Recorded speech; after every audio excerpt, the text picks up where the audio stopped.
Ya, baik. Selamat pagi, siang, sore, atau malam. Assalamualaikum warahmatullahi wabarakatuh. Eh, Halo teman-teman semua yang sedang menonton. Pada kesempatan kali ini kami ingin mempresentasikan hasil analisis kami terhadap piagam audit PT Bank Jetras Indonesia pada tahun 2024 dan tahun sebelumnya. Namun sebelum itu kami harus memperkenalkan diri dulu.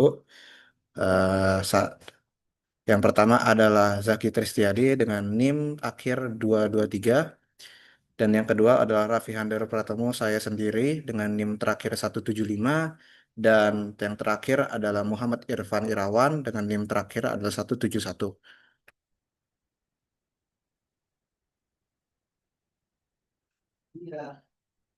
Sebelum kita memulai analisis kita terhadap dua piagam internal audit yang dikeluarkan oleh PT Bank Jetras Indonesia, sebelumnya kita harus mengetahui profil bank tersebut. Yang pertama adalah PT Bank Jetras ini dengan kode saham BCIC merupakan salah satu bank yang memiliki perjalanan cukup panjang di mana dia berdiri pada tahun 1997 dan awalnya bernama Bank Senturi sebelum akhirnya berhasil menjadi Bank Jetras Company Limited. Nah, perusahaan ini sebenarnya aslinya berdiri di Jepang. Namun karena bisnisnya semakin berkembang, akhirnya cabangnya mulai bertumbuh kembang di Indonesia. Nah, kantor PT Bank Jetras Indonesia ini berada di Sahid Sudirman Center, yaitu yang terletak di lantai 33, tepatnya yaitu Jakarta Pusat. Lokasinya memang sangat strategis, sekaligus simbol komitmen perusahaan untuk tetap dekat dengan pusat aktivitas bisnis nasional. Nah, bank ini tuh memiliki jaringan 48 kantor cabang yang tersebar di berbagai 21 provinsi dan 32 kota, sehingga memperkuat aksesibilitas masyarakat terhadap produk dan layanan perbankan. Nah, di sisi lain, JT Trust Bank ini berupaya menghadirkan penawaran yang komprehensif seperti dengan tabungan giro, deposito, kredit konsumer, kredit korporat, hingga Bansen Wansen serta dukungan e-banking yang semakin memperluas sejalan dengan perkembangan digital. Nah, pada tahun sebelumnya, yaitu pada tahun 2004, kinerja keuangan di dalam kertas tersebut menunjukkan perkembangan yang sangat positif dan mengindikasikan keberhasilan strategi ekspansi yang di mana pertumbuhan kredit brutonya mencapai 27,12 triliun atau tumbuh sebesar 25% secara tahunan. Nah, pertumbuhan ini artinya menegaskan bahwa peran bank sebagai lembaga intermediasi, tapi juga sebagai menunjukkan kepercayaan nasabah pada bank tersebut. Nah, selain itu juga, di sisi dana pihak ketiga itu atau disebut DPK, itu mencapai 34,36 triliun, sehingga meningkat menjadi 17,5% year on year, yang menggambarkan bahwa PT Jetras Bank ini memiliki kepercayaan masyarakat dalam pelayanan dan produk yang terpercaya seperti perbankan-perbankan sebelumnya. Nah, dalam aspek kualitas aset, Citra Bank juga menunjukkan pencapaian yang sangat solid, di mana non-performing loan atau singkatannya NPL tercatat sebagai 1,20%, yaitu angka yang relatif rendah, sehingga artinya kualitas kreditnya masih terjaga. Dan sementara pada capital adequacy ratio atau disebut juga CIR berada di level 12,86% yang memperlihatkan kalau permodalannya cukup kuat untuk mendukung ekspansi perusahaan atau perusahaan-perusahaan yang menjadi klien PT Bank Citras di Indonesia ini. Sehingga komitmennya adalah PT Bank ini meliputi kepuasan nasabah di mana keberlanjutan melalui program tabungan Green Saving yang mendukung pelestarian lingkungan serta menegakkan budaya anti fraud dan penilaian risiko nasional untuk keamanan dan integritas nasional. Kita lanjut. Sebelum itu kita mulai dulu dari latar belakang bagaimana eh, piagam audit piagam audit ini berhubungan dengan audit internal. Nah, Audit internal sendiri itu sendiri merupakan salah satu pilar terpenting dalam tata kelola perusahaan modern, terutama di sektor perbankan yang memiliki tingkat kompleksitas risiko tinggi. Fungsi audit internal tidak hanya berperan sebagai pengawas, memastikan kepatuhan terhadap regulasi, melainkan juga mitra strategis manajemen dalam meningkatkan efektivitas sistem pengendalian manajemen risiko, serta dalam tata kelola. Nah, untuk memastikan audit internal ini berjalan dengan efektif, diperlukanlah sebuah dokumen. Nah, dokumen formal ini mengatur landasan operasional, yaitu piagam audit internal, yang dimana ini berfungsi sebagai pedoman yang menetapkan kedudukan, kewenangan, dan tanggung jawab, serta ruang lingkup kerja auditor internal dalam organisasi. Dengan adanya piagam audit internal, eh, terdapat legitimasi yang sangat jelas untuk menjalankan fungsi sekaligus menghindarkan tumpang tindih peran dengan unit lain. Nah, seiring perkembangan standar internasional, piagam audit internal juga mengalami pembaruan. Pada tahun 2000, pada tahun 2021, yang dimana dikeluarkan oleh PT Piagam Audit Internal dikeluarkan oleh PT Bank Jetras Indonesia, eh, masih berlandaskan pada International Professional Practice Framework, atau kita sebut saja sebagai IPPF. Dan maka di revisi selanjutnya pada tahun 2004, standar ini bergeser menjadi Global Internal Audit Standard atau singkatnya disebut GIAS. Perubahan ini mencerminkan ada kebutuhan untuk beradaptasi dengan dinamika global, meningkatkan relevansi audit internal serta menjawab tantangan risiko yang semakin kompleks. Pergeseran dari standar practice framework yang dilakukan pada tahun 2021 bergeser ke GIAS, yaitu Global Internal Audit Standard. Ini memaknai beberapa hal penting. Yang pertama adalah adaptasi terhadap standar terbaru yang dilakukan oleh Institut Internal Auditor agar praktik audit internal Indonesia tetap selaras dengan best practice internasional. Yang kedua adalah terdapat perubahan paradigma dari orientasi kepatuhan menuju peran yang lebih strategis, yaitu memberikan nilai tambah dalam pencapaian tujuan bisnis. Nah, yang ketiga adalah pembaruan. Piagam juga memperkuat kredibilitas audit internal di mata regulator dan pemangku kepentingan, terutama dalam aspek transparansi, akuntabilitas, dan independensi. Maka selanjutnya, untuk part selanjutnya akan dijelaskan oleh teman saya yaitu Zaki Tristiyadi, di mana sudah masuk dalam piagam audit internal. Zaki, silakan.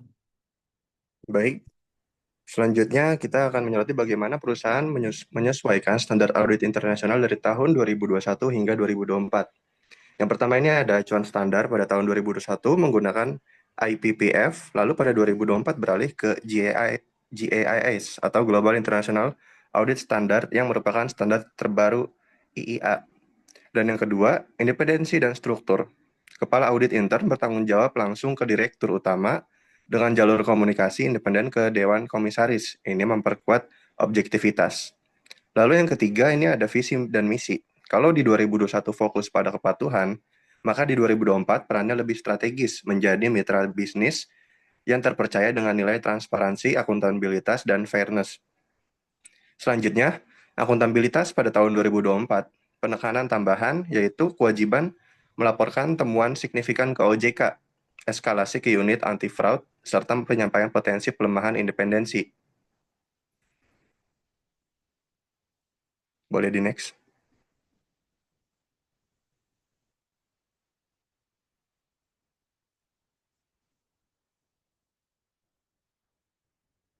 Kemudian pada slide kelima ini, rekomendasi ketidaksesuaian.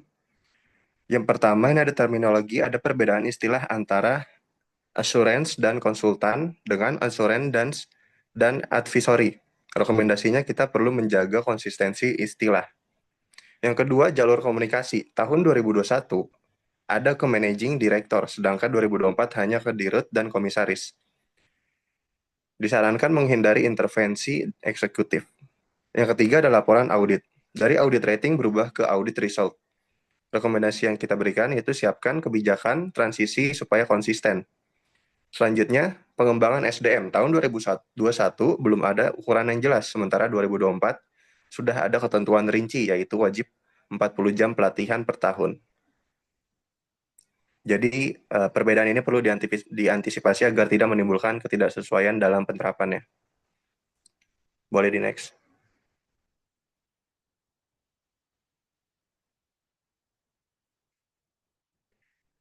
Slide selanjutnya ini kita menjelaskan dampak dari penerapan standar baru. Yang pertama, GAS dan standar global ini menunjukkan komitmen perusahaan mengikuti praktik terbaik internasional. Yang kedua, transparansi dan disclosure. Ya, ini akan meningkatkan kredibilitas di mata pemangku kepentingan. Kemudian, akuntabilitas eksternal atau OJK memperkuat pengawasan dan membatasi intervensi internal.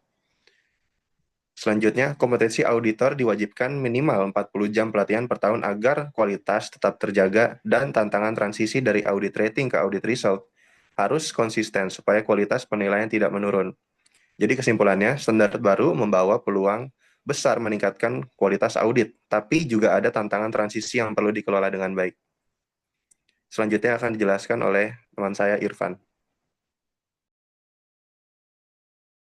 Oke, di sini saya akan menjelaskan tentang analisis komparatif dari eh, kedua piagam audit yang dia ada oleh di bank tersebut dengan dari tahun 2021-2024. Pertama kita lihat dari standarnya. Standar awalnya digunakan adalah IPPF atau International Professional Practice Framework, tapi di tahun 2024 diganti jadi GIAS. Lalu kedua kita ambil dari fungsi audit internal atau peran auditnya. Pada tahun 2021 berfokus pada penyediaan assurance dan konsultasi, tapi pas tahun 2004 dia menekankan pada assurance juga, tapi lebih ke advisory dengan menambahkan peran transparansi, fairness, dan pengolahan risiko yang selaras dengan baik atau ya dengan risk appetite perusahaan. Lalu dari sisi akuntabilitas dan tindak lanjut, di sini kita bisa lihat kalau misalkan dulu eh, pada tahun 2021 lebih umum tanpa detail monitoring yang detail. Lalu pas 2024 karena banyak evaluasi jadi lebih rinci, lalu eskalasi anti fraud, laporan ke OJK, disclosure dan independensi. Yang terakhir, eh, lalu di sini juga ruang lingkup auditnya yang dulu pada tahun 2021 dituangkan dalam dalam audit rating, sedangkan pada tahun 2004 dituangkan dalam audit result yang menekankan pada integrasi manajemen risiko, tata kelola, dan pengendalian internal. Boleh di next? Oke, selanjutnya di sini adalah hal yang mencolok dalam piagam internal audit tahun 2024. Mungkin yang paling pertama adalah perbedaan yang dimana tadi dari standarisasi global yang dimana awalnya pakai IPPF, lalu jadi GIAS. Alasannya adalah karena kita yang menggunakan perusahaan dalam mengadopsi standar global yang terbaru. Lalu yang kedua adalah yang paling mencolok yaitu dari aspek integrasi atau di sini bisa kita lihat di bagian integrasi anti fraud. Jadi yang dimana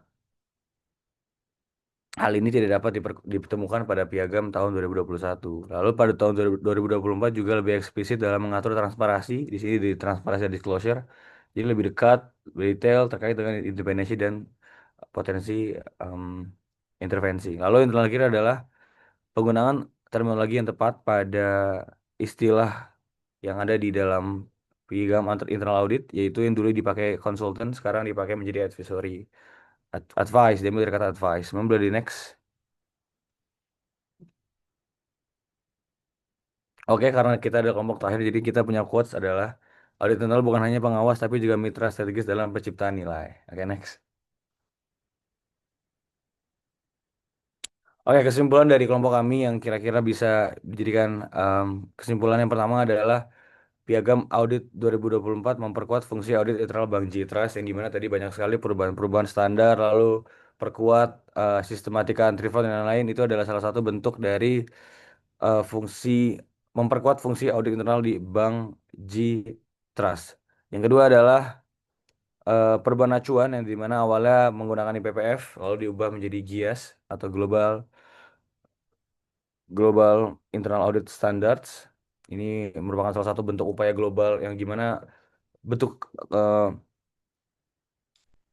bentuk keseriusan Bank Jitras dalam memperkuat internal auditnya. Lalu fokus baru dari sekedar kepatuhan berbasis risiko dan nilai tambah. Lalu untuk bagian eh, transparansi dan disclosure memperkuat akuntabilitas dengan melibatkan eksternal atau OJK. Peran strategisnya adalah audit internal sebagai mitra bisnis bukan sekedar pakai pengawas. Lalu ruang perbaikan, konsistensi istilah dan kewajiban pelatihan auditor minimal 40 jam per tahun. Itu yang tadi dijelaskan oleh Handaru dan teman saya Zaki. Oke, mungkin sekian dari kesimpulannya. Mungkin di next. Oke, terima kasih. Sekian dari kelompok kami. Kurang lebih mohon maaf. Terima kasih atas perhatiannya. Wassalamualaikum warahmatullahi wabarakatuh.